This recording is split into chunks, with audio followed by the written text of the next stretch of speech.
कोपरगाव नगर परिषदेच्या 2025च्या या निवडणुकीसाठी आयोजित या सभेचे अध्यक्ष आपल्या सर्वांचे मार्गदर्शक माझे आमदार अशोकदादा काळे, आपल्याला या ठिकाणी मार्गदर्शन करायला आलेले राष्ट्रवादी काँग्रेस पक्षाचे प्रदेशाध्यक्ष खासदार तटकरे साहेब, महिला आयोगाच्या अध्यक्षा सौ रुपालीताई चाकणकर, राष्ट्रवादी काँग्रेस पक्षाचे नगराध्यक्ष पदाचे उमेदवार का ज्यांना 2 डिसेंबरला कोपरगावचे मतदार नगराध्यक्ष म्हणून त्या ठिकाणी बसवणार आहेत, अशा आपल्या सर्वांचे लाडके उमेदवार आदरणीय काकाजी कोयटे, नगरसेवक पदाचे सर्व उमेदवार, राष्ट्रवादी काँग्रेस पक्षाचे सर्व पदाधिकारी,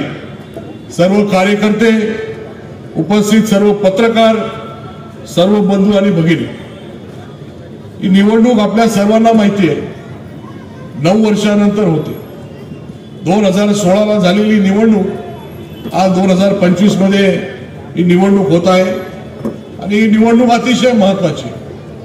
आपल्या कोपरगाव शहराचा विकास किंवा आपल्या कोपरगाव शहराला विकसित करण्यासाठी, कोपरगावचं भविष्य अजून उज्ज्वल करण्यासाठी ही निवडणूक अतिशय महत्त्वाची आहे आणि म्हणून आपण सर्वांनी या ठिकाणी येत्या 2 तारखेला राष्ट्रवादी काँग्रेस पक्षाचा घड्याळ, या घड्याळाचं चिन्हाचं बटन दाबून आपले सर्व उमेदवार मोठ्या मताधिक्याने निवडून द्यावे अशा प्रकारची विनंती या ठिकाणी करतो।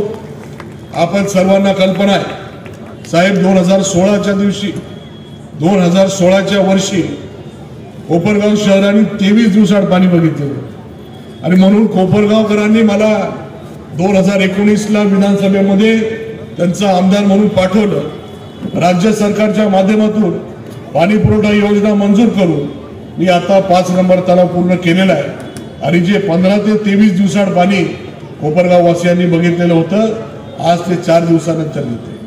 5 नंबर तलावाचं काम पूर्ण झालेलं आहे, परंतु 1 नंबर ते 4 नंबर तलावाचं काम अजून बाकी आहे।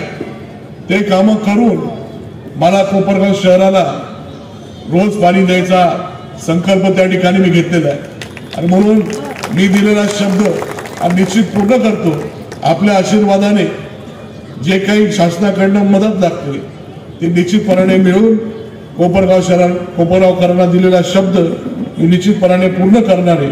माझ्या जोडीला नगराध्यक्ष म्हणून काकाजी कोयटे आणि सर्व नगरसेवक त्या ठिकाणी असतील आणि म्हणून जे काही स्वप्न आम्ही कोपरगाव शहरासाठी बघितलेलं आहे ते निश्चितपणे त्या ठिकाणी पूर्ण होतील।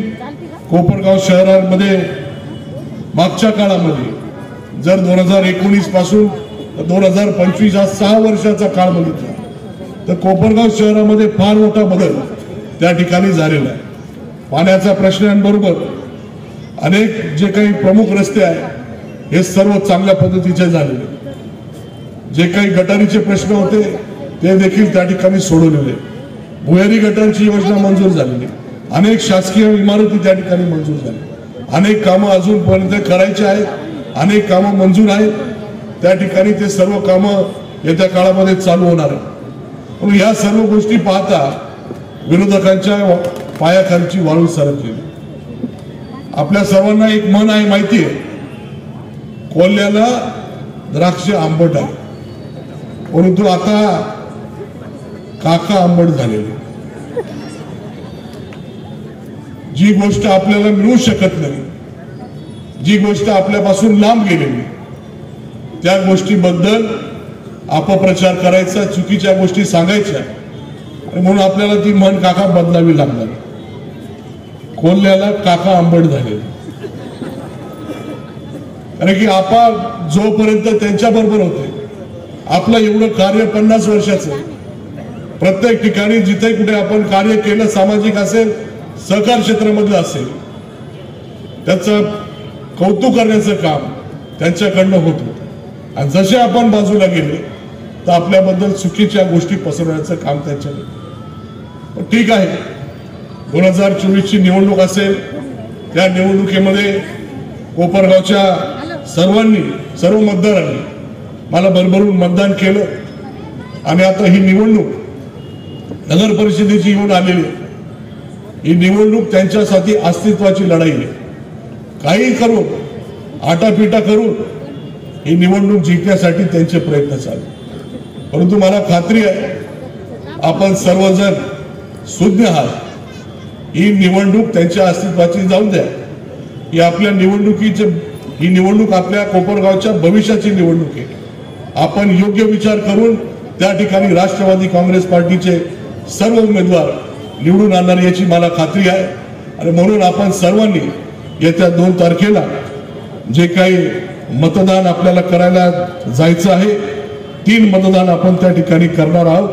तर तिन्ही मतदान राष्ट्रवादी काँग्रेस पक्षाचं घड्याळ चिन्हाचं बटन दाबून निश्चितपणाने आपण सर्व उमेदवार निवडून आणावे एवढी या ठिकाणी विनंती या निमित्ताने करतो. आपल्या सर्वांना रुपालीताई आणि तटकरे साहेब यांचे विचार या ठिकाणी ऐकायचे आहे. म्हणून माझं भाषण या ठिकाणी आटोपत घेतो आणि आपण मोठ्या संख्येने या ठिकाणी उपस्थित झाले. एक अजून विषय म्हणजे आता सगळ्या गोष्टी झाल्या. फॉर्म भरायची मुदत संपलेली आहे, छाननी झालेली आहे, छाननीमध्ये कुठल्याही प्रकारची हरकत नाही. आणि या चुकीच्या पद्धतीने आता कोर्टामध्ये जाऊन काकांच्या विरुद्ध त्या ठिकाणी केस दाखल केली आणि तारीख लगेच उद्या ठेवलेली. म्हणजे सगळं करून झालं आणि आता काही राहिलं नाही तर आता कोर्टात जायचं. अशा पद्धतीची रणनीती विरोधकांची चालू आहे. याला आपण कुठेही थारा न देता, कुठेही बळी न पडता आपण सर्वांनी काकांच्या मागे आणि सर्व उमेदवारांच्या मागे उपस्थित मोठी ताकद उभी करावी एवढी विनंती या ठिकाणी करेल आणि माझे 2 शब्द या ठिकाणी थांबवतो. धन्यवाद.